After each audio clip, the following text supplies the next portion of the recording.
Assalamualaikum warahmatullahi wabarakatuh. Puji syukur kita panjatkan kehadirat Allah Subhanahu wa Ta'ala yang telah memberikan rahmat dan hidayahnya sehingga kita dapat melaksanakan seminar proposal secara online melalui video ini. Dan tak lupa kita kirimkan salam dan salawat kepada junjungan Nabi kita Muhammad SAW sebagai tauladan bagi kita semua. Dan saya mengucapkan banyak terima kasih kepada pembimbing dan penguji yang telah meluangkan waktunya untuk hadir pada kegiatan ini. Baiklah, sebelumnya perkenalkan nama saya Nur Syahra, Prodi Informatika Angkatan 2016.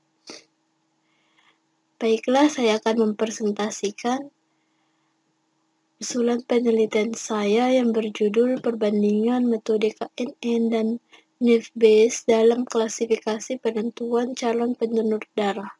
Studi kasus ini terjadi di Unit Transfusi Darah Rumah Sakit Umum Daerah Majene.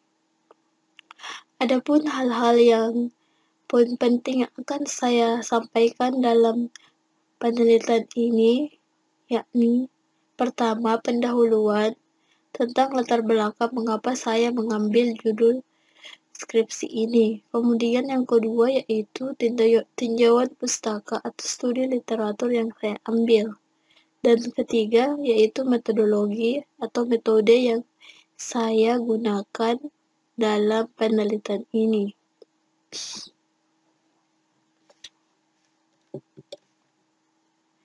Latar belakang penelitian ini yaitu ada 3.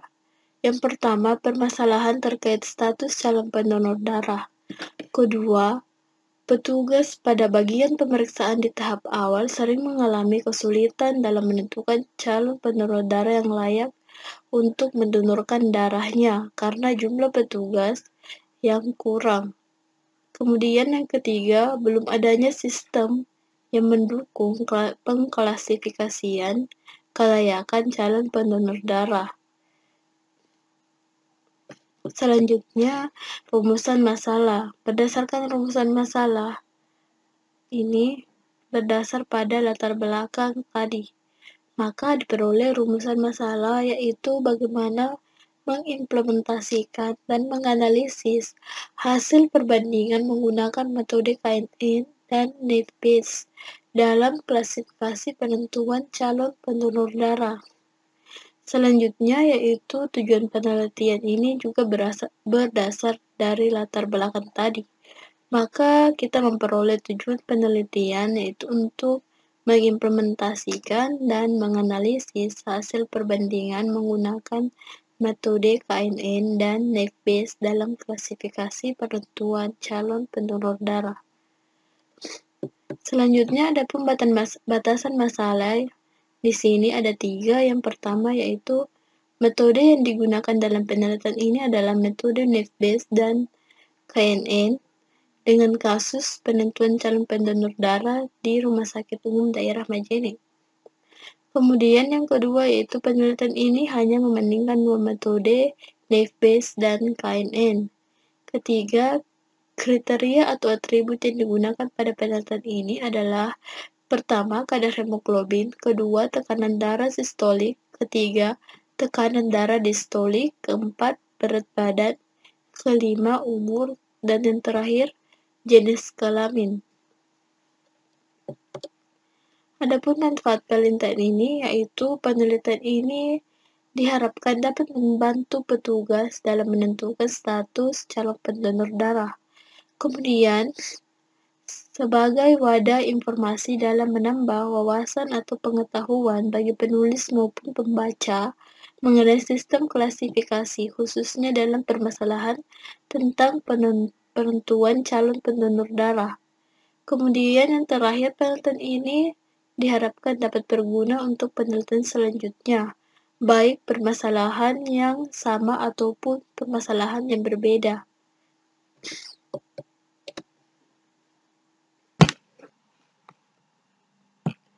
Baiklah, pada bab kedua yaitu tinjauan pustaka. Yang pertama yaitu donor darah, di mana donor darah merupakan proses pengambilan darah dari seseorang secara sukarela, di mana seseorang itu merupakan seseorang yang sehat jasmani dan rohani sesuai dengan pemeriksaan dokter. Kemudian untuk disimpan dalam bank darah di Palang Merah Indonesia untuk kemudian digunakan dengan tujuan transfusi darah. Kemudian adapun syarat-syarat untuk menjadi pendonor ialah di mana usia kita harus berusia 18 tahun hingga 60 tahun. Seperti yang saya katakan tadi, yaitu sehat jasmani dan rohani menurut pemeriksaan dokter. Selanjutnya, berat badan minimal 45 kg serta tidak menderita penyakit berisiko tinggi seperti HIV/AIDS dan sifilis serta hepatitis. Selanjutnya yaitu ada data mining. Data mining dapat diartikan sebagai proses penentuan pengetahuan yang bermanfaat dan menarik di dalam sekumpulan data yang besar, di mana tujuan utama data mining yaitu prediksi dan uraian. Data mining juga mempunyai beberapa tugas utama, yaitu klasifikasi, regresi, pengelompokan, ringkasan, serta pemodelan ketergantungan dan pendeteksian perubahan dan defisiasi. Selanjutnya yaitu klasifikasi, di mana proses untuk menemukan atau menentukan fungsi dan model yang dapat membedakan dan menjelaskan konsep atau kelas data dengan tujuan memperkirakan kelas yang tidak diketahui dari satu objek. Dalam hal ini, proses pengklasifikasian terdapat dua proses, yaitu proses training dan proses testing. Proses testing ini digunakan data training set atau dua data sampel yang diketahui label-label atau atribut dari data sampel tersebut untuk membangun model. Kemudian yang kedua, proses testing. Proses testing ini dilakukan untuk mengetahui keakuratan model yang telah dibuat pada proses training tadi, maka dibangun data yang disebut dengan data testing untuk mengklasifikasi label-labelnya. Kemudian selanjutnya yaitu algoritma Kenners-Neighbor atau biasa dikatakan KNN, di mana Kenners-Neighbor merupakan metode klasifikasi terhadap sekumpulan data berdasarkan pembelajaran data yang sudah terklasifikasi sebelumnya. Tujuan utama dari algoritma ini adalah mengklasifikasikan objek baru berdasarkan atribut dari training sampel. Kemudian selanjutnya ada algoritma Naive-Bayes, di mana Naive-Bayes merupakan teknik prediksi berbasis probabilitas sederhana yang berdasar pada penerapan teorema Bayes atau aturan Bayes dengan asumsi ketidakgantungan yang kuat. Klasifikasi Naive-Bayes terbaik memiliki tingkat akurasi terbaik dan kecepatan yang tinggi saat diaplikasikan ke dalam jumlah basis data yang besar. Selanjutnya yaitu ada accuracy measure. Accuracy measure merupakan suatu metode yang digunakan untuk melakukan perhitungan tingkat akurasi data dengan hasil yang diperoleh pada pengujian. Akurasi dalam klasifikasi adalah persentase ketepatan rekod data yang diklasifikasikan secara benar setelah dilakukan pengujian pada klasifikasi. Kemudian selanjutnya yaitu ada PHP, di mana PHP merupakan singkatan dari PHP Hypertext Preprocessor, yaitu sebuah bahasa pemrograman yang digunakan secara luas untuk pembuatan atau pengembangan sebuah situs web. Kemudian selanjutnya ada MySQL, di mana MySQL merupakan program yang menggunakan atau mempunyai lisensi open source dan tersedia secara gratis. MySQL ini mampu bekerja pada berbagai sistem informasi dan banyak bahasa pemrograman yang sangat cocok dipadukan dengan PHP karena menyediakan banyak fungsi untuk mendukung database MySQL. Kemudian selanjutnya ada SAM, di mana SAM merupakan software untuk Windows yang terdiri dari beberapa layanan, di mana layanannya yaitu diantaranya ada APC, MySQL, PHP, dan PHP-MyAdmin untuk membuat sebuah web menggunakan jaringan localhost. Selanjutnya yaitu penelitian terkait, yaitu penelitian sebelumnya yang dilakukan oleh beberapa peneliti yang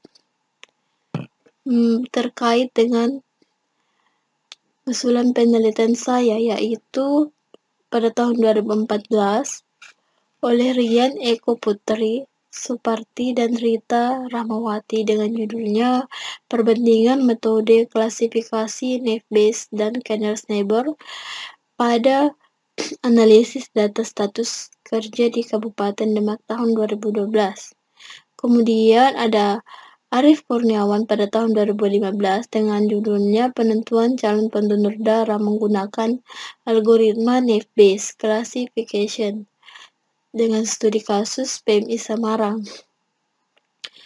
Pada tahun 2019 oleh Arief Rudiantoro Penerapan Algoritma Naive-Bayes Classifier untuk klasifikasi donor darah berbasis web dengan studi kasus Palang Merah Indonesia Kota Kebumen. Kemudian selanjutnya pada tahun 2020 oleh Kostera dan kawan-kawan dengan judulnya Analisis Performa Algoritma Naive-Bayes untuk penentuan kelayakan pendonor darah. Kemudian penelitian terakhir yaitu tahun 2020 oleh Hermanto Wahono dan Liza Riana dengan judul Analisis Pola Pembelian Obat di Apotek UI Farma menggunakan metode algoritma a priori.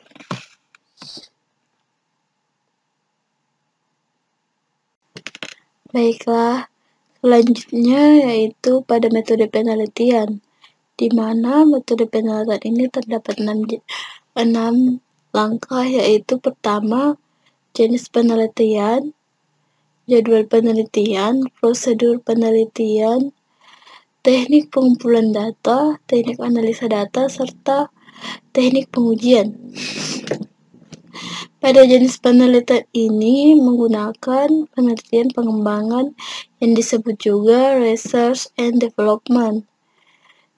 Research and development adalah sebuah metode penelitian yang digunakan untuk menghasilkan suatu produk tertentu dan menguji keefektifan produk tersebut. Pada produk tersebut tidak hanya berbentuk benda atau hardware, tetapi juga berbentuk software. Produk yang dihasilkan dalam penelitian ini berbentuk software yang dapat dijalankan pada sistem operasi Windows. Jenis penelitian ini dipilih karena sesuai dengan tujuan penelitian, yaitu membuat suatu sistem yang akan digunakan untuk penentuan calon pendonor darah menggunakan metode Naive-Bayes dan Canar's Neighbor. Selanjutnya yaitu jadwal penelitian, di mana jadwal penelitian ini akan berlangsung kurang lebih selama 3 bulan. Serta tempat penelitian ini yaitu pada Unit Transfusi Darah Rumah Sakit Umum Daerah Majene. Selanjutnya yaitu prosedur penelitian, di mana prosedur penelitian ini berdasarkan pada jenis penelitian research and development, di mana terdapat 4 tahapan, yaitu analisis, desain, pembuatan kode program, serta pengujian. Di mana analisis ini tujuan dari tahapannya analisis adalah untuk mengetahui kebutuhan awal dalam merancang sistem penentuan calon pendonor darah. Dalam perancangan sistem tersebut diperlukan analisis kebutuhan, yaitu analisis kebutuhan pengguna, analisis konten atau isi, dan kebutuhan hardware dan software. Selanjutnya yaitu tahap desain. Pada tahap ini, pembuatan desain sistem akan dirancang.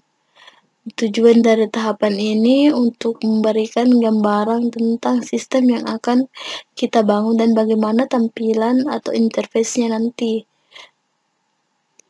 Kemudian pada tahapan ketiga, pembuatan kode program. Tentu saja pada tahap ini, aktivitas pada tahap ini dilakukan pengkodean sistem, di mana pada tahap ini melakukan penulisan kode program, yang merupakan tahapan penerjemah desain sistem yang telah dibuat dalam bentuk perintah-perintah yang dimengerti oleh komputer dengan menggunakan bahasa pemrograman.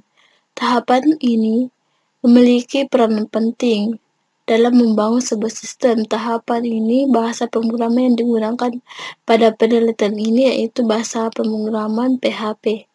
Kemudian tahapan terakhir yaitu pengujian. Tahapan ini diperlukan untuk melakukan uji coba terhadap sistem yang akan dibuat, dan tahapan ini juga menjelaskan bagaimana proses perhitungan menggunakan metode-metode yang kemudian membandingkan hasilnya.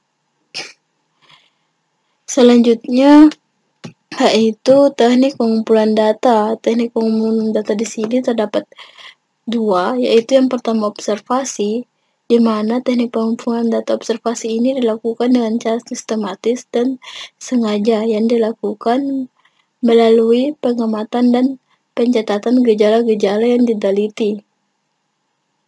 Selanjutnya pada yang kedua yaitu studi pustaka, di mana pengumpulan datanya dan informasinya dengan cara membaca buku-buku referensi, artikel jurnal, serta e-book di internet yang dapat dijadikan acuan pembahasan yang berhubungan dengan judul proposal. Kemudian selanjutnya teknik analisa data.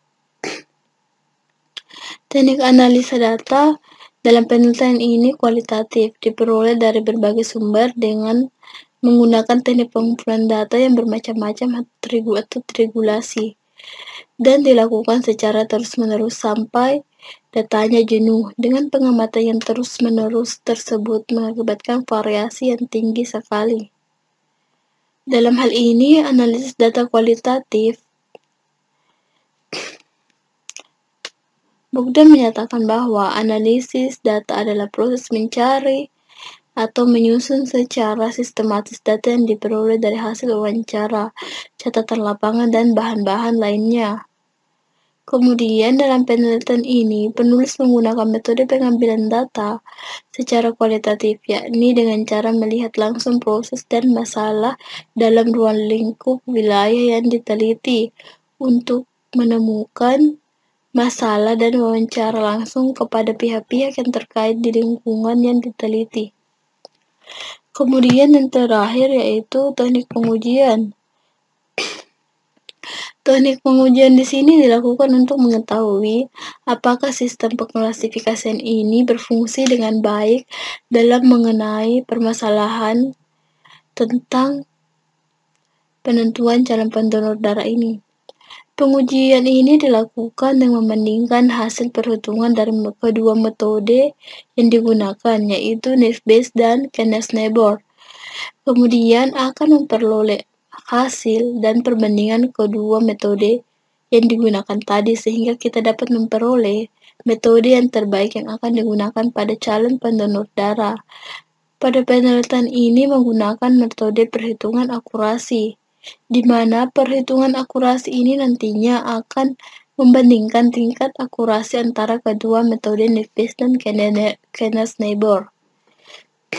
Kemudian, jika diperoleh nilai tinggi dari keakurasian kedua metode tersebut, nilai yang memiliki akurasi yang paling tinggi akan terpilih sebagai metode yang lebih baik dan menyelesaikan permasalahan tentang penentuan calon pendonor darah yang layak.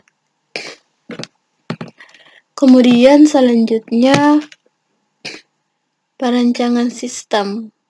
Pada penelitian ini, sistem menghasilkan alur sistem yang mendukung penyelesaian permasalahan tentang penentuan calon pendonor darah dengan menggunakan metode Naive-Bayes dan Knaus-Neibor.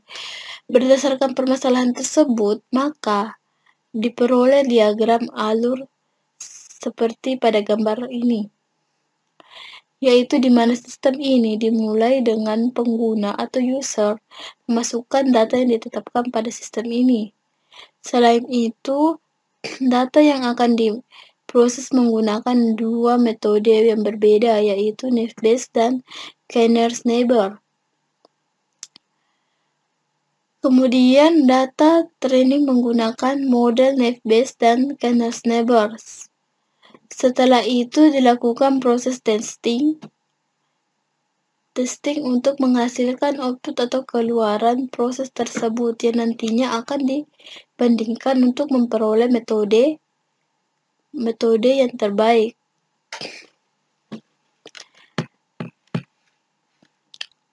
Baiklah, sekian pemaparan saya mengenai usulan penelitian saya. Lebih dan kurangnya mohon dimaafkan. Wabillahi wal taufiq hidayah. Wassalamualaikum warahmatullahi wabarakatuh.